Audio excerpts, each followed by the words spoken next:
नमस्कार, मैं हूं राजेश मेहतानी। आज की वीडियो में हम जानेंगे पीएम स्वनिधि के बारे में। इसका पूरा नाम है PM street vendors Atmanirbhar Nidhi. तो पहले समझते हैं कि ये स्कीम या योजना क्या है।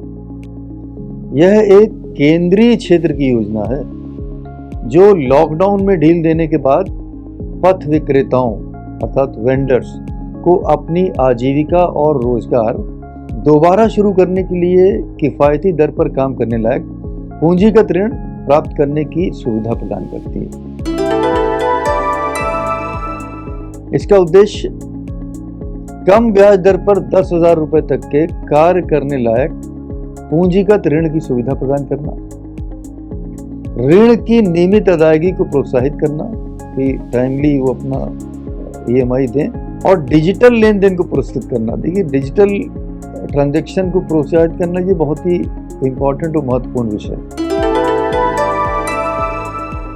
अब इस योजना की कुछ विशेषताओं के बारे में देखते हैं। 10,000 रुपए तक की प्रारंभिक काम करने लायक पूंजी दी जाती है। समय पर या समय से पहले अदायगी करने पर 7% की दर से ब्याज की सब्सिडी दी जाती है। डिजिटल लेन देन या कैश ट्रांजैक्शन पर मासिक कैशबैक को प्रोत्साहन दिया जाता है।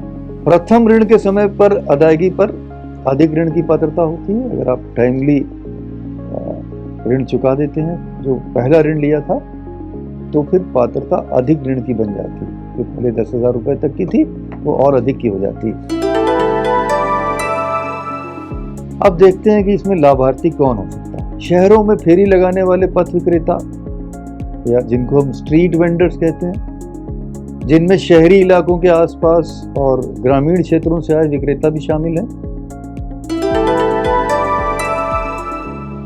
अब एक प्रश्न होता है कि स्ट्रीट वेंडर कहेंगे किसे?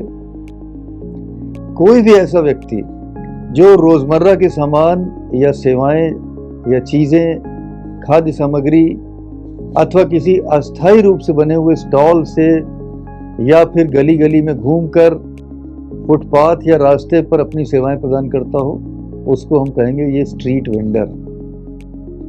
इनके द्वारा बेची जा रही वस्तुओं में सब्जियां, फल, तैयार खाद्य सामग्री और चाय, पकौड़े, ब्रेड, अंडे, कपड़े, वस्त्र, दस्तकारी उत्पाद, पुस्तकें या लेखन सामग्री, ये सब शामिल है इसमें।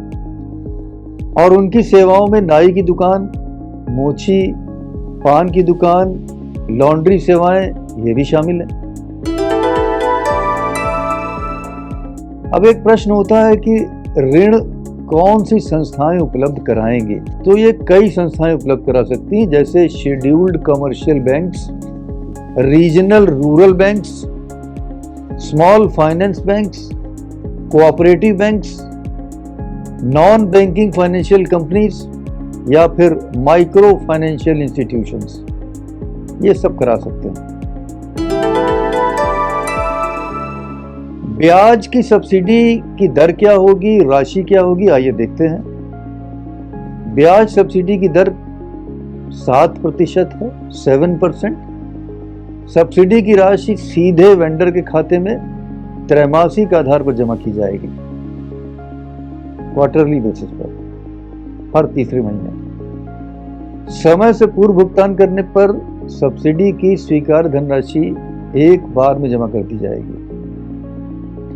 10,000 रुपए के ऋण के लिए यदि वेंडर समय पर सभी 12 ईएमआई का भुगतान कर देते हैं तो ब्याज की सब्सिडी की राशि के रूप में लगभग 400 रुपए प्राप्त होते हैं।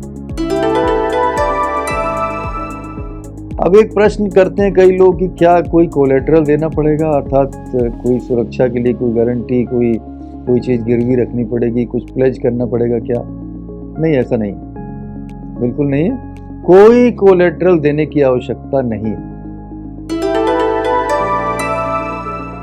अब बीच में हमने एक बात कही थी कि अगर कोई डिजिटल ट्रांजैक्शन होता है तो उसके लिए प्रोत्साहन राशि दी जाएगी। तो आइए देखते हैं कि क्या वो किस प्रकार से दी जाएगी, उसके मानक क्या होंगे। ऑन बोर्डेड विक्रेताओं को 50 रुपए से 100 रुपए तक की राशि में मंथली कैशबैक उपलब्ध कराया जाएगा।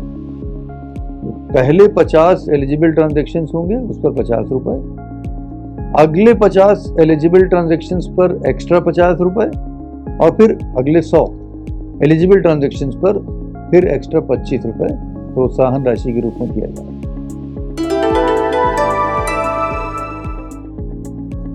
इस सुविधा के लिए संपर्क कहां करें? तो वेंडर सेल्फ हेल्प ग्रुप या स्वयं सहायता समूह या एरिया लेवल फेडरेशन या फिर क्लस्टर लेवल फेडरेशन के सदस्यों से मिल सकते हैं, या फिर एक टोल फ्री नंबर हम आपको बता देते हैं, उस पर आप कॉल करके बात कर सकते हैं। तो टोल फ्री नंबर है, एक बार मैं अंग्रेजी में बोलूँगा, एक बार हिंदी में, 1800111979 1800111979। अब एक बात का ध्यान रखिएगा कि ये सुविधा कार्य दिवसों में, वर्किंग डेज में, यानी सोमवार से शुक्रवार सुबह 9 बजे से 6 बजे तक, शाम को 6 बजे तक उपलब्ध रहती है। और अगर कोई राष्ट्रीय अवकाश या नेशनल हॉलिडे होता तो ये सुविधा नहीं रहती। आइडेंटिटी कार्ड कैसे मिलता है ये हम आपको बता देते हैं। अगर ऋण का अनुमोदन हो जाता है तो वेंडर को एक पहले प्रोविजनल आइडेंटिटी कार्ड जारी किया जाता है और इसके 30 दिन के भीतर एक परमानेंट आइडेंटिटी कार्ड भी मिल जाता है।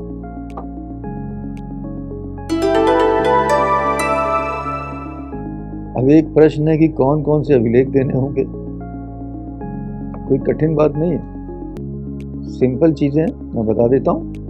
यदि वेंडर के पास सर्टिफिकेट ऑफ वेंडिंग है तो वो अपने क्षेत्र के किसी बैंकिंग कॉरेस्पॉन्डेंट या माइक्रो फाइनेंस इंस्टीट्यूट के एजेंट से संपर्क कर सकते हैं, या अर्बन लोकल बॉडीज के पास वेंडर्स की सूची होती है, वहाँ जा सकते हैं।